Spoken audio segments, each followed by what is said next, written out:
Welcome to Math 1314. This is section 2.3. We're looking at an important concept, and that is of a function. Well, think of a function this way. A function is like a box. So here's our function. A function takes in an input.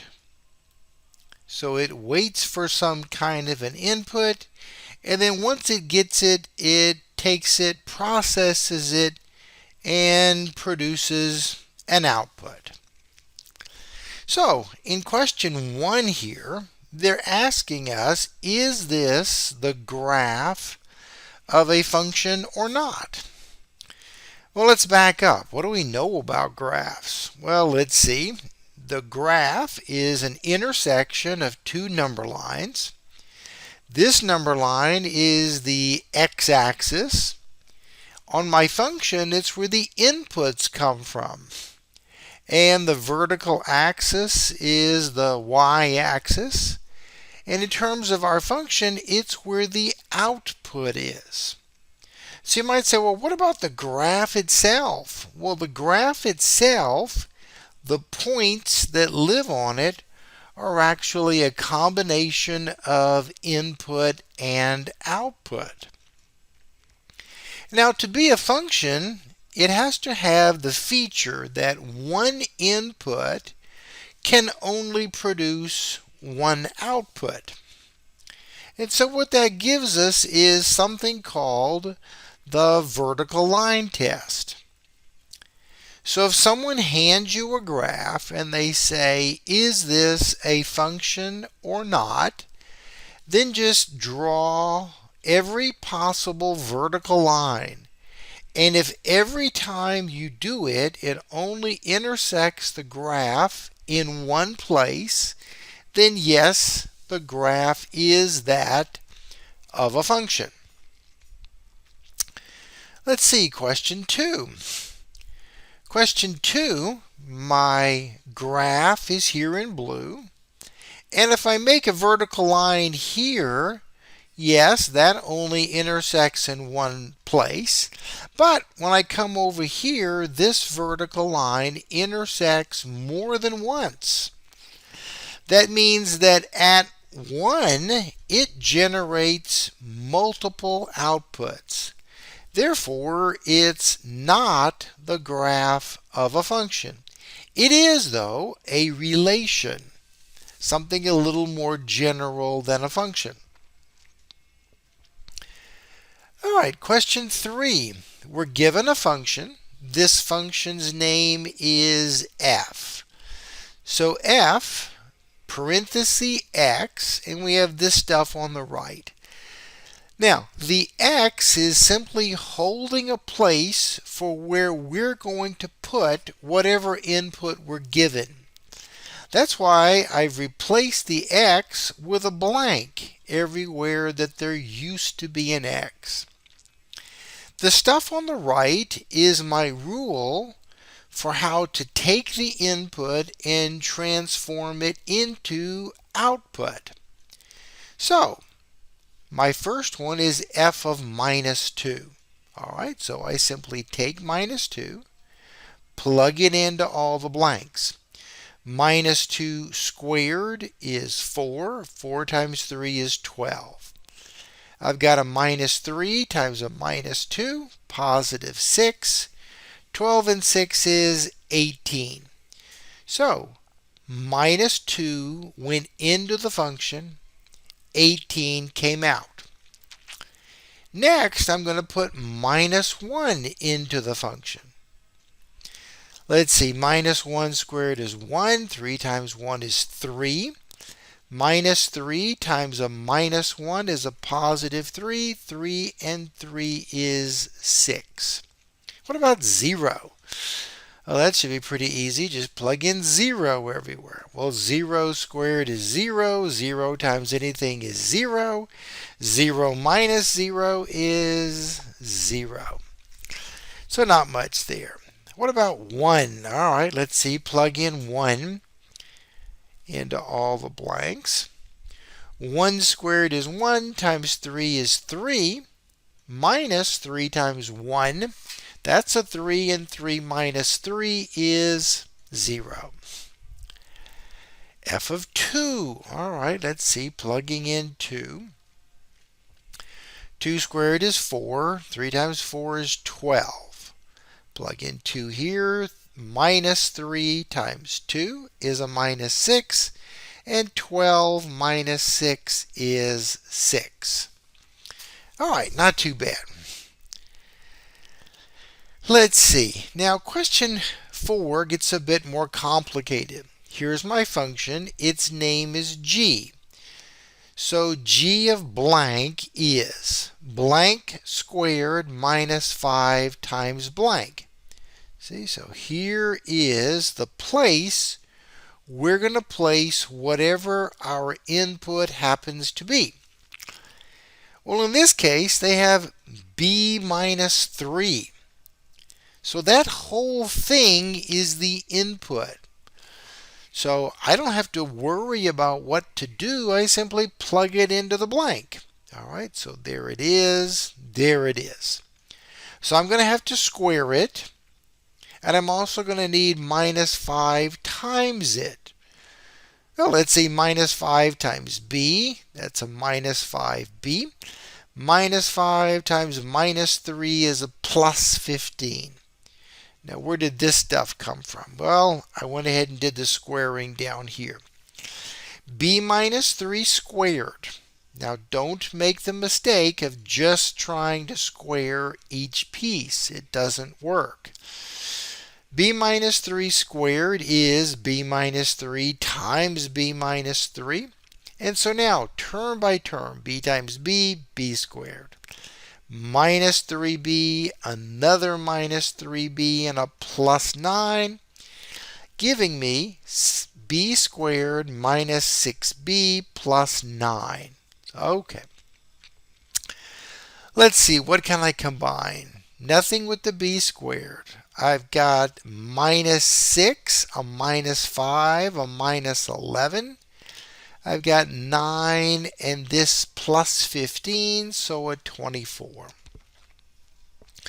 So b minus 3 was the input, and this stuff came out as the output.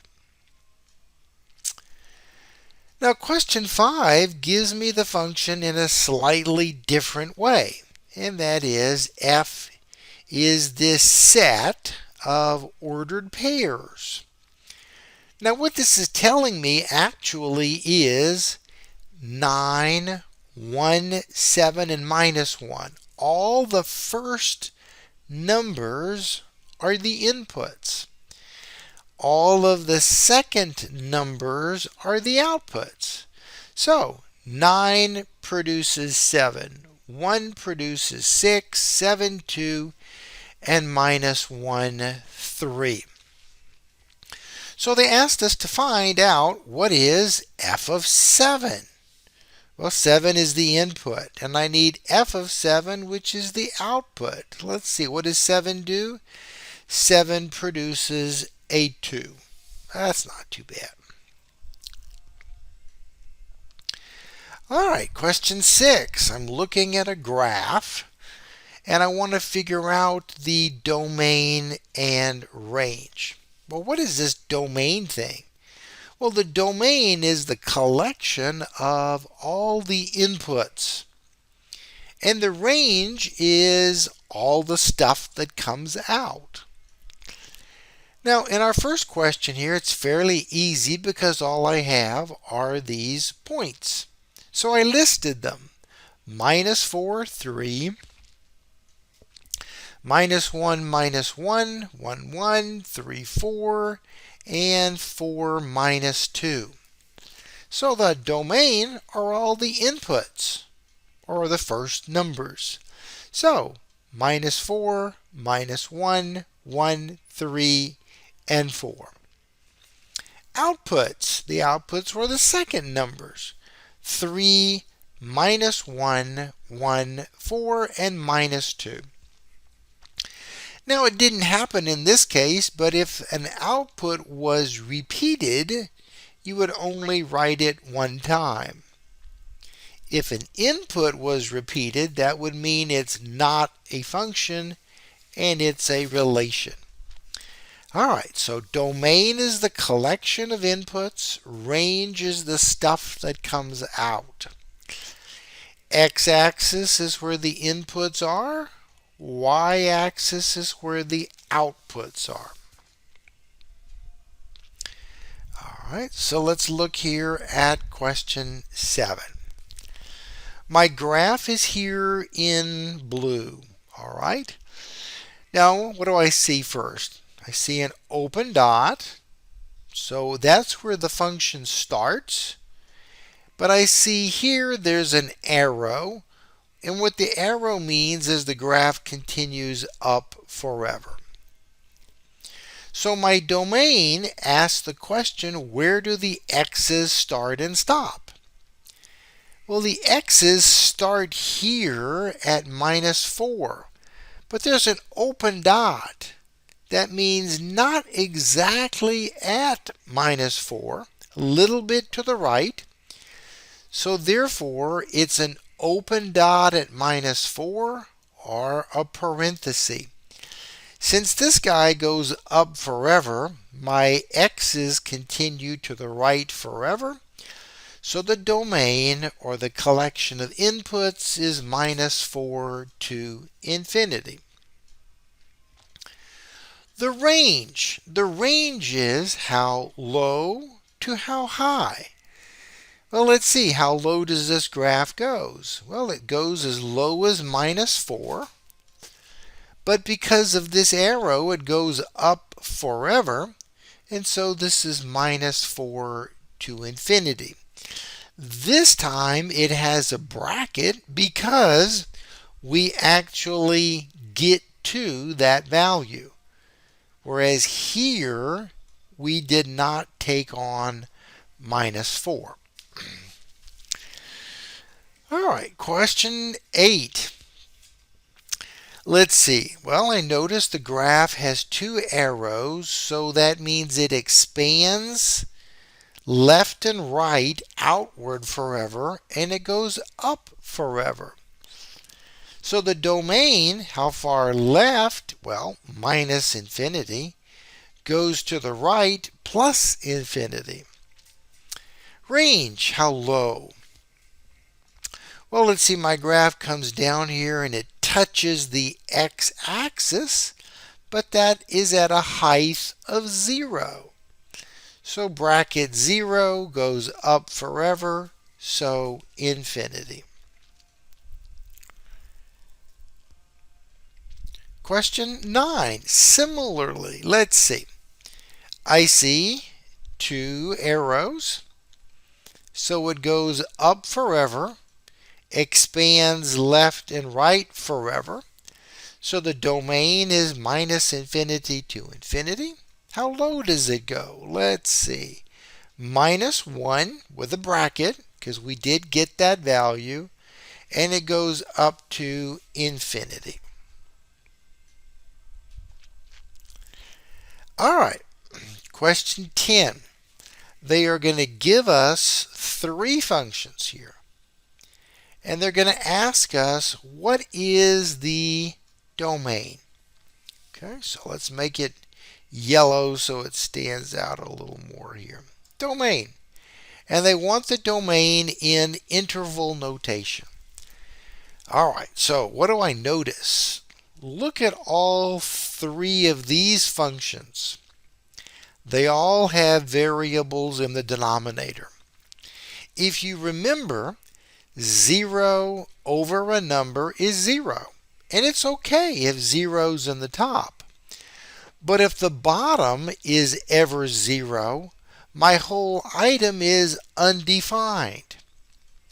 So when I look at these functions, I want to make sure I do not pick any input that would make my denominator 0. So in the first one, well, what would make it 0? Move the 36, and that's x is 36. So that means I don't want to use that number. So I remove it, Everything else works, which means the stuff on the left is minus infinity to 36. The stuff on the right is 36 to infinity. What about g? All right, well, g is x squared minus 36. When is that 0? Well, it is factorable as x minus 6, x plus 6 is 0, which means it could be 0 if x is 6 or minus 6. Now you could also solve this by moving the number and using the square root property. So there are two numbers to remove. Well, if I remove that, what's left? Well, all the stuff on the left here, which is minus infinity to minus 6. The stuff in the middle is okay to use as an input, just not these two numbers. And so that's minus 6 to 6. And then again, the other piece that's still good is the stuff on the right, which is 6 to infinity. So that's my domain. So the domain here was the piece in blue, and my domain here is this piece. Now what about h? H still has a denominator, and I don't want it to be 0. But if you think about it for a moment, 0 squared plus 36, that's not 0. If I pick a positive number and square it, and I add 36, that's never 0. And even a negative number, because a negative number squared is positive. Plus 36 is still positive, so it can never be 0.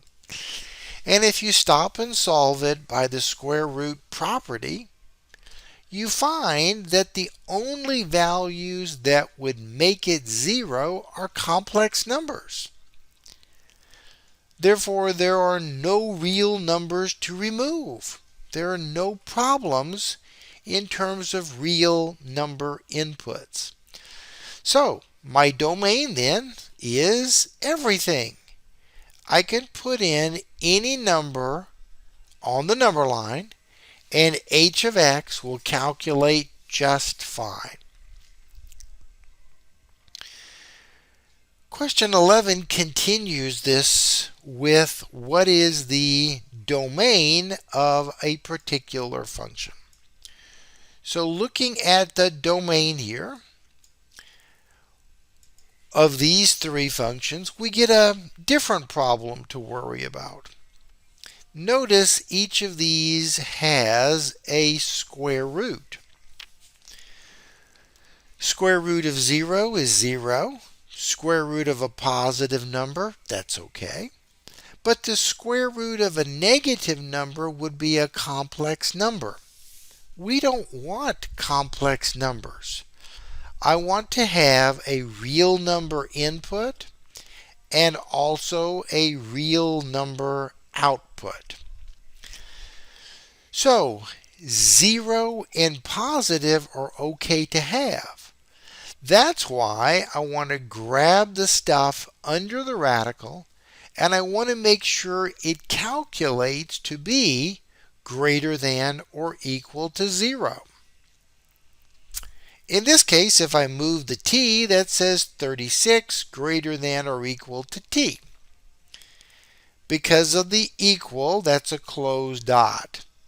Now, if you're confused as to which way would you shade, pick a test point. I'm going to pick something under and something above. If I picked 37, is 36 greater than 37? No.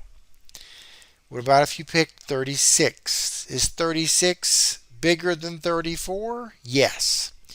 So everything that works is off to the left, making our domain all of the numbers on that side of 36, including 36. Now, what about W? Same problem, has a square root here. So I want to make sure the stuff under the square root is greater than or equal to 0. So that's t greater than or equal to 36. Again, close dot at the 36. Pick a test value on each side and see what works. The 37 works, so it's everything off to the right. And so that is our domain.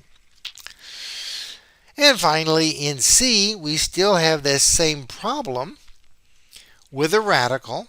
And normally, I'd grab it, set it greater than or equal to 0. But the radical is also in the denominator. So I can't let the denominator equal to 0. So I modify it so it's just greater than 0. Which means 36 is greater than t. Which means there's an open dot here at the 36. Picking a test value, it goes off to the left forever. Making this our domain.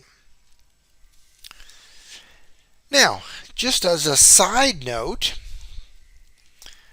a little bit more about this radical business. So make a small note here. We just saw that square roots are a problem. What about a cube root?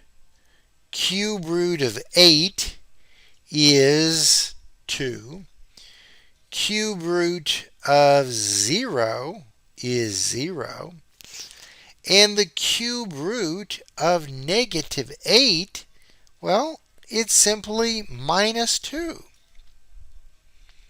So the point I'm trying to make is if our function were the cube root of x, the domain for it doesn't have a problem. We only get these complex numbers if the root is an even number. And square root, the root is a 2. All right. In question 12, we have this graph, and they want us to read something from the graph.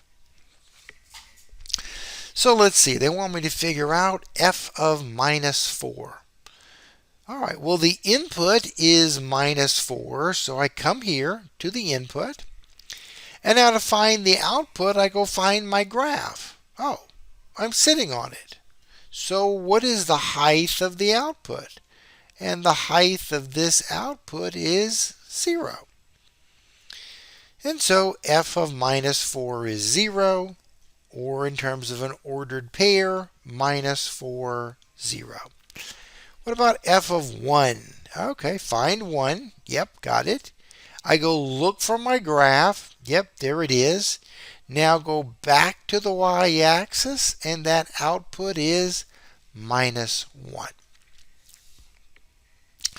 C says find all the x's which make an output of minus 1.